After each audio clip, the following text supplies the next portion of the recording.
Alors, l'équation thermique, c'est une équation chimique. Seulement, dans cette équation-là, on va avoir inclus l'énergie, soit du côté des réactifs ou du côté des produits, dépendamment si la réaction est endothermique ou exothermique, comme ceci.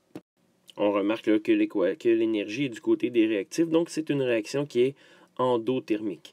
Si l'énergie avait été de ce côté-ci, c'est comme si on avait produit de l'énergie. Ça aurait été une réaction exothermique. Et comme vous pouvez voir, là, on exprime généralement l'énergie en kilojoules, puisque un joule, c'est pas très très gros, donc c'est rare que les réactions vont impliquer seulement des joules. Donc c'est pour ça qu'on utilise généralement le kilojoule. Si dans le fond, là, parce que pour résoudre la plupart des exercices, vous allez avoir besoin de vous rappeler des types de réactions chimiques qu'on a appris en secondaire 4. Alors si jamais là, votre mémoire fait défaut, vous avez un tableau à la page 17 et 18 qui vous résume les différents types de réactions chimiques qu'on a appris l'an passé.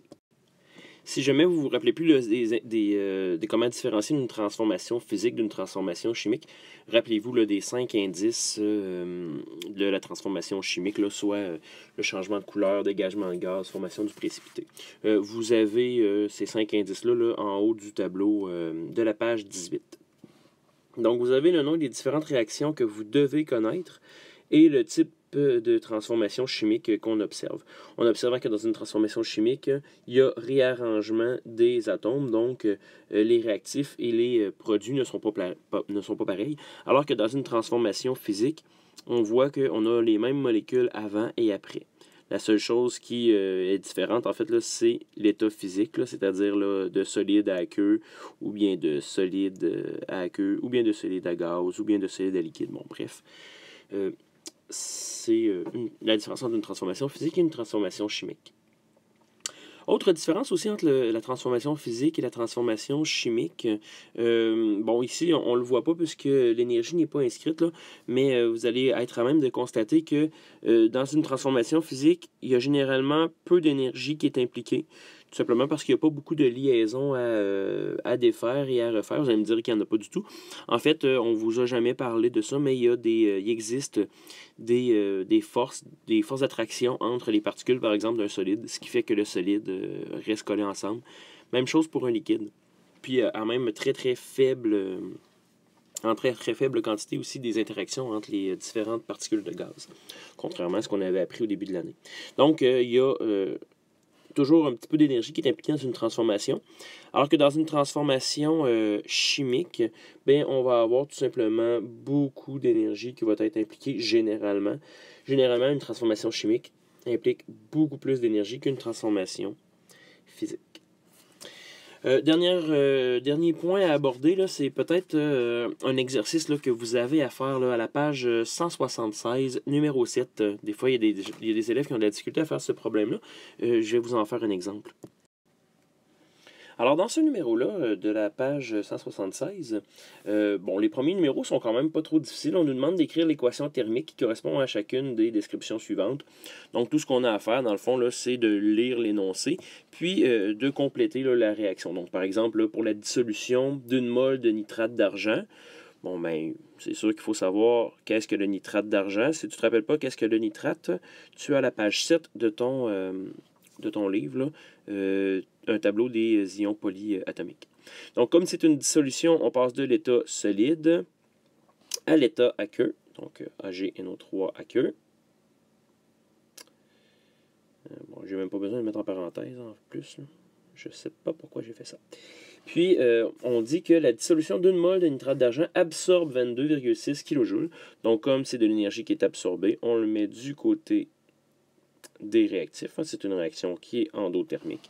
Donc, réactif, énergie, produit. Donc là, jusque-là, c'est pas trop difficile. Là où ça devient un petit peu plus difficile, c'est au numéro D. Au numéro D, donc ça c'était le numéro A. Là. Le numéro D, on nous demande, on nous dit, il faut 335 joules pour faire fondre 1 gramme de glace. Bon. De la glace, on sait que c'est H2O solide. Faire fondre de la glace, H2O liquide. Et là, on nous dit que ça prend 335 joules pour faire fondre 1 gramme. Donc, on serait tenté de mettre notre 335 joules ici et de tout simplement terminer la réaction comme ça. L'équation comme ça. Le problème, en fait, c'est dans l'énoncé. On nous dit que ça prend 335 joules, mais pour 1 gramme. Ici, dans une équation, là, je ne sais pas si ça vous rappelle de quoi, là, mais les coefficients stoichiométriques, en réalité, c'est des moles. Donc, ici, c'est comme si on disait 1 mol de H2 solide devient 1 mol de H2 liquide. Donc, 1 mol de H2O, ce n'est pas 1 gramme. Hein, ce n'est pas la même chose. Donc, 1 mol de H2O, en réalité, ça pèse 18,02 grammes.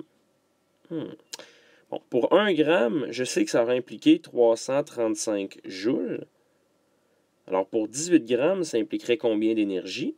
Bien, il s'agit tout simplement de faire un produit croisé. Donc, 335 joules fois 18,02 divisé par 1.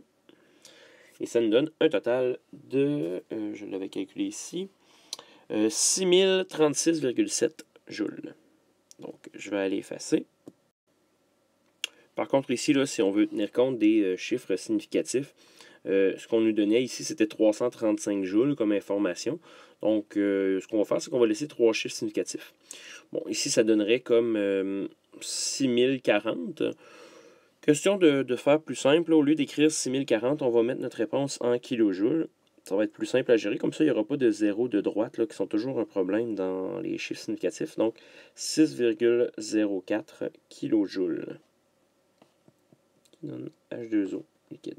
Donc ici, dans le fond, il fallait faire tout simplement attention là, à l'énoncé qui nous disait que le 335 joules, ce n'était pas pour une mole, mais bien pour 1 gramme. Donc, il fallait transformer ces grammes-là en mol.